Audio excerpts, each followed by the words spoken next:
ఇలా రాయబడింది. దయచేసి ఆ మాటను మనందరం ఒకసారి చూద్దామండి. ఎవరు ఈ విషయంలో అతిశయం చెందడానికి లేదు. అధికారం పొందిన వారు కానీ పని చేసిన వాళ్ళు కానీ ఎవ్వరూ అతిశయం చెందడానికి లేదు. ఎందుకు అనంటే బైబిల్ చెప్పే ఒక సత్యాన్ని మీ ముందు పెడుతున్నాను. ఇర్మియా గ్రంథం 27వ అధ్యాయం 5వ వచనంలో, అధిక బలము చేతను చాచిన బాహువు చేతను భూమిని భూమి మీద ఉన్న నరులను జంతువులను నేనే సృజించి ఎవరికి ఇచ్చిన న్యాయమని నాకు తోచునో వారికే ఇచ్చుచున్నాను అని రాయబడింది. ఏంటంటే అధికారం కింద వచనాల్లో రాయబడింది. దేవుడు ఎవరికి ఏది ఇవ్వాలనుకున్నాడో వారికి ఇస్తాడండి. మనం ఏమనుకుంటామంటే ఈయన నాకు నచ్చవచ్చు, నచ్చకపోవచ్చు. చాలా మంది నేను పాస్టర్ అయిన తర్వాత నువ్వు పాస్టర్ వేయటరా అన్నారు. మరి ఏం చేయను, దేవుడు నన్ను ఈ బాధ్యత ఉపయోగపెట్టాడు. నేను ఆఫీసర్ అవుదాం అనుకున్నాను, కానీ నేను పాస్టర్ అయ్యాను. మరి దేవుడే వీరికి అధికారం ఇచ్చాడు. వీరికి ఇవ్వటం న్యాయమని దేవుడు తలంచాడు, దేవుడు ఇచ్చాడు. అందుకనే దేవుడు తెరిచిందని ఎవరు మూయలేరు, దేవుడు మూసిందని ఎవరు కూడా తెరవలేరు. అలాగే మరొక వచనాన్ని కూడా నేనేం దీని గురించి ఎక్కువగా నేను మాట్లాడదలుచుకోలేదు. మరొక వచనాన్ని కూడా మరి పిల్లల మనసులో పెట్టడానికి ఇష్టపడుతున్నాను. ఇలాగా దేవుడు వారి జీవితాల్లో చాలా గొప్ప కార్యం చేయటం అనేది జరిగిందండి. దేవుడే వారికి అధికారం ఇచ్చాడు. ఈ బాధ్యతను కూడా దేవుడు వారికి అప్పచెప్పడం అనేది జరిగింది. ఒకసారి మనం కీర్తనల గ్రంథం 78వ కీర్తనలో కొన్ని వచనాలు రాయబడ్డాయండి. ఆ మాటలు చాలా ప్రాముఖ్యమైన మాటలు. దేవుడు ఎవరిని ఎన్నుకున్నాడో ఇక్కడ ఒక వ్యక్తి గురించి రాశారండి బైబిల్లో. అయ్యా దయచేసి ఒక 2 మాటలు వినండి. ఇక్కడ ఒక వ్యక్తిని దేవుడు ఎన్నుకున్నాడు. ఆ వ్యక్తి ఎలాంటి వాడో ఇక్కడ రాయబడి ఉంది. 78వ కీర్తన 70వ వచనం నుంచి నేను చదువుతున్నాను.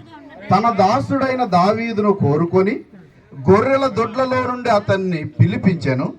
పాడి గొర్రెలను వెంబడించుట మాన్పించి తన ప్రజలైన యాకోబును తన స్వాస్థ్యమైన ఇశ్రాయేలును మేపుటకై ఆయన అతనికి రప్పించెను.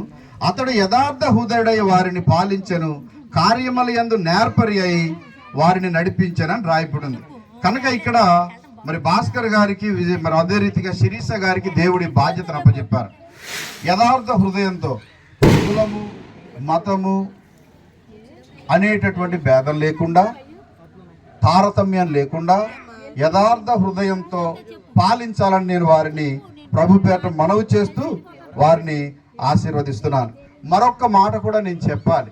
ఎందుకు ఈ మాట చెప్తున్నానంటే ఒక గొప్ప అవకాశం దేవుడు వీరికి ఇచ్చాడండి. సామెతల గ్రంథంలో ఒక వచనం ఇలా రాయబడి ఉంది. సామెతల గ్రంథం 27వ అధ్యాయం, సామెతల గ్రంథం 27వ అధ్యాయం 5వ వచనంలో మరొక వచనం రాయబడి ఉంది.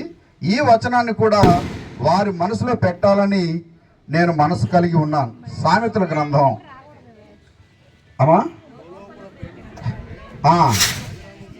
ఆ లోపల ప్రేమించడం కంటే బహిరంగంగా గద్దించడం మంచి. చాలాసార్లు లోపల బహిరంగంగా గద్దించడం, కొన్ని తప్పులు చేసినప్పుడు సరి చేస్తుంటాం. అలాంటి పెద్దవాళ్ళు ఎవరు కూడా పెద్దలు ఎవరైనా చెప్పినప్పుడు బాధపడకూడదు. మరొక వచనాన్ని 24వ వచనాన్ని చదువుతున్నాను.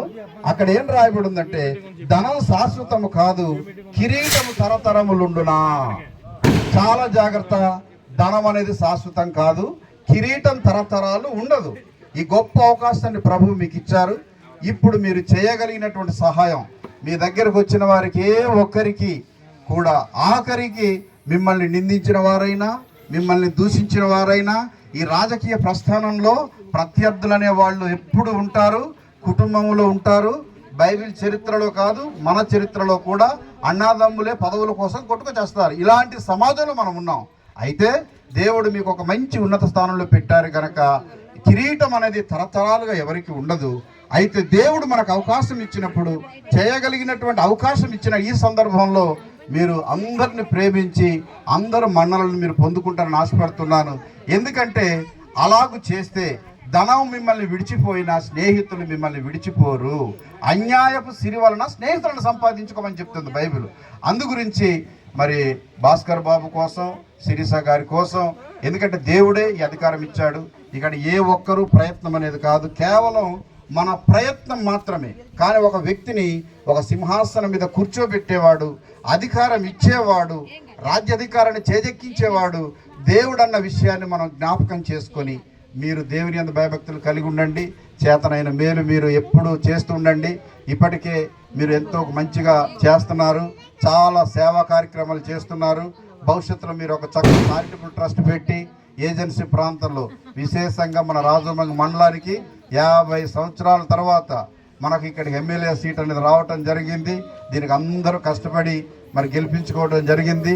కనుక మన వాళ్ళందరికీ కూడా ఇక్కడ ఏ రకంగా కూడా ఎస్టీ నాన్ ఎస్టీ అనే భేదం కూడా దయచేసి తీసుకురాకుండా మరి గిరిజనుల మధ్య గిరిజనేతరుల మధ్య సమైక్యతను పెంపొందింపజేసి, నేనేం చెప్తానంటే బైబిల్లో సొలొమోను కాలాన్ని స్వర్ణయుగం అంటారు.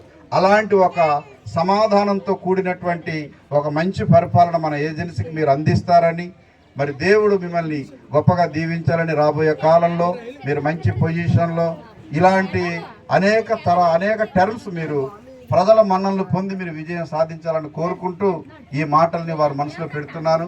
మరి అందరినీ కూడా ప్రేమించండి. ప్రేమ వల్ల, ద్వేషం వలన మనం ఏమీ సాధించలేమండి.